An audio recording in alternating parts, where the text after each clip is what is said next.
ভয়, রহস্য আর মৃত্যুর হাতছানি। একটি জায়গা যেখানে দিনের আলো রাতের মতো শীতল এবং রাত যেন মৃত্যুর নীরব ডাক। স্বাগতম ন্যাচারাল উইথ মেহেদি চ্যানেলে।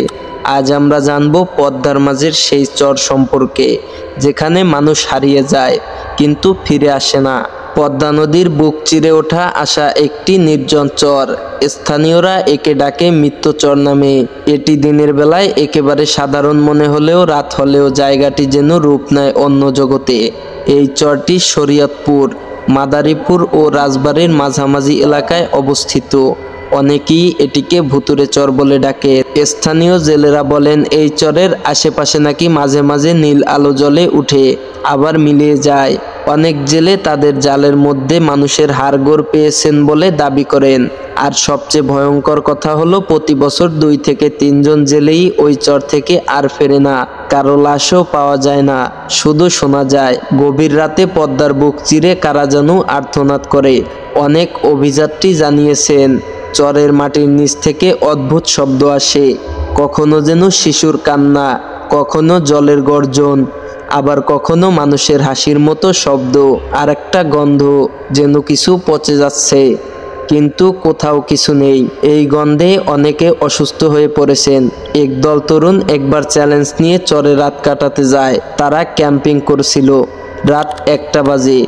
একজন বন্ধু হঠাৎ করে গুম হয়ে যায়। বাকি 3 জন সারা রাত খুঁজে তাকে পায়নি। পরদিন তারা ফিরে আসে ভয় আর শোকে কাঁপতে কাঁপতে। পুলিশ ও লোকজন মিলে অনেক খোঁজাখুঁজি করে, নিখোঁজ যুবককে খুঁজে পায়নি। তাদের ক্যামেরায় ফুটেজ দেখা যায় একটি ছায়ামূর্তি তাঁবুর পেছনে হেঁটে যাচ্ছে। কিছু গবেষক বলে চরটি অতীতে কোনো গণকবর ছিল, সেখানে হাজারো মানুষকে দাফন করা হয়েছিল আর সেই আত্মারাই এখনো ঘোরে। আবার কেউ বলে মাটির নিচে গ্যাস বা কেমিক্যাল থেকে এসব হচ্ছে। কিন্তু প্রশ্ন হলো, গ্যাস কি ছায়ামূর্তি তৈরি করতে পারে? গ্যাস কি কাউকে গায়েব করে দিতে পারে? চরের কাছাকাছি বাস করা মানুষজনের সন্ধ্যার পর পদ্মার দিকে তাকান না পর্যন্ত।